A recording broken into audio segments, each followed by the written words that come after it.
and a lot of saber rattling now happening at different corners of the world. What is the end game if Iran refuses to negotiate? And it's a very difficult question. No, they are negotiating, but are we going to get to conclusion? The Iranians are good negotiators. They have 4,000 years of bazaar politics behind them, and you can't beat them. I recall once I was going to Iran, and my good friend Solana, who was organizing some of these discussions, said we would want to really get something out of the next session. We know the Iranians say they need a bit of time. We can go for 3 months, but not longer. It's a reasonable period, and we hope that at the end of the 3-month period, they would agree to suspend their enrichment. I said I doubt they will accept this, but I would take the message back. So I went to Iran, met the foreign minister, discussed the issue with him, and he laughed. I said, "Why are you laughing?" He said, "Negotiation is an art." And he used the word negotiation as somebody who enjoys it. And he said, "And you are asking us to give you our end position before we start negotiating. What's the point then?" I think the discussions will go on for a while. The difficulty with this Iranian thing is that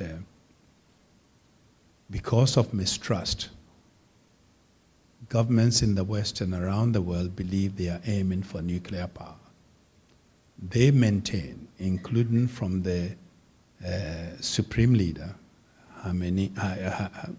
the supreme leader, Ayatollah Khamenei, that they are not aiming for nuclear weapon, and that is for peaceful uses, scientific knowledge, and that it's against their religion to aim for a nuclear weapon.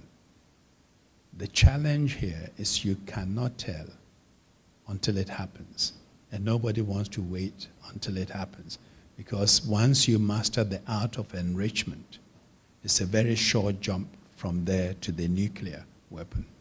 Do you wait till they make that jump? Are they going to make that jump? Are they right when they say they are not going to do it? These are the questions.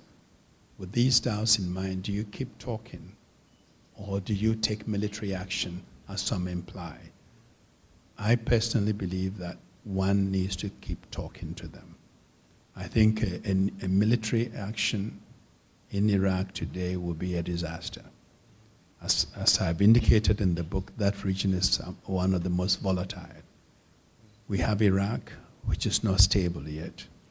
We have Syria today, and people sometimes make simplistic comparison with Libya. Syria is not Libya. Syria will not implode like Libya. Syria, if we don't handle it properly, will explode and explode beyond its borders and really create an unmanageable situation in the region for everybody. So we need to be aware of the region we are operating in. And so when it comes to the nuclear issue, I would say patience, keep talking, keep the pressure on them. And in my own discussions with the Iranians, I've encouraged them to be very transparent. Mm-hmm. If you don't have ambitions for a nuclear weapon, and your program is peaceful, open up. Let the UN inspectors come and look at it, and assure the world that that is not your intention. In Chapter 8, you discuss the wars of 9/11. In September 2004 interview with the BBC, you said you believed that the invasion of Iraq did not conform with the UN Charter and was illegal.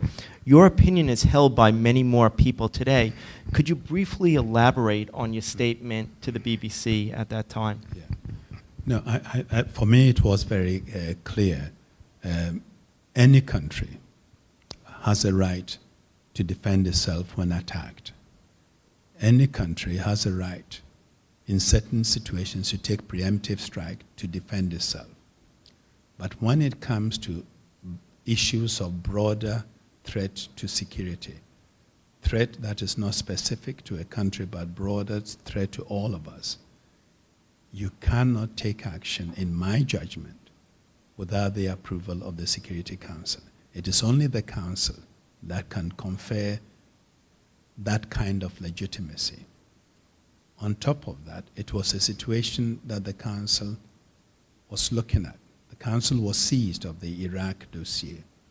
The Council itself had indicated that Saddam must cooperate with the UN inspectors, and that if it did not cooperate, there will be consequences.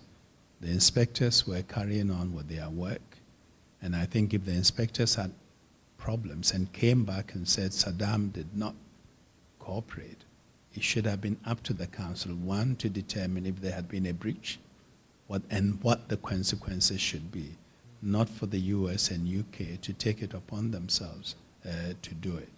And honestly, we should have given the inspectors time. That didn't happen. But to go to war with most of the Council members opposed to it in a situation that was not a direct threat to your country was very difficult to defend. And also, we were concerned that the aftermath would be chaotic. From a military point of view, it was obvious US could win. It was easy to win the war, but how do you win the peace? You know, and I knew it was going to be no time before the Iraqis started saying, what are these occupiers doing here? What are these invaders here?